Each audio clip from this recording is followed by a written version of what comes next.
കൊല്ലത്ത് വൻ ലഹരിവേട്ട 300 ഗ്രാം MDMA-യുമായി രണ്ടുപേർ പിടിയിലായി. മുട്ടക്കാവ് സ്വദേശികളായ സാബിറ റൌഫ്, നജ്മൽ എന്നിവരാണ് പിടിയിലായത്. അരുൺ രാജ് കൂടുതൽ വിവരങ്ങൾ നൽകും. ഗുഡ് മോർണിംഗ് അരുൺ രാജ്, വിശദാംശങ്ങൾ. SK ഇന്ന് പുലർച്ചെ നടത്തിയ പരിശോധനയിലാണ് കൊല്ലം സിറ്റി ഡാൻസ് ഓഫും ചാത്തന്നൂർ പോലീസും നടത്തിയ പരിശോധനയിലാണ് 300 ഗ്രാം MDMA-യുമായി രണ്ടുപേരെ പിടികൂടിയിട്ടുള്ളത്.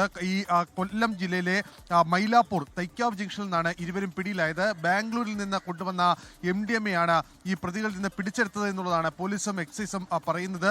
ഇതിൽ ഏറ്റവും പ്രധാനം ഈ രണ്ടുപേരാണ് കൊല്ലം ജില്ലയിൽ ഏറ്റവും അധികം കഴിഞ്ഞ നാളുകളിൽ MDMA വിതരണം ചെയ്തതെന്ന് പോലീസിന് നേരത്തെ വിവരം ലഭിച്ചിരുന്നു. ഈ പിടിയിലായ പ്രതികളുടെ CDR പരിശോധിച്ചപ്പോഴാണ് ഇവരെക്കുറിച്ചുള്ള വിവരം ലഭിക്കുന്നത്. അങ്ങനെയാണ് പോലീസ് ഇവരെ നിരീക്ഷിച്ചു വന്നത്.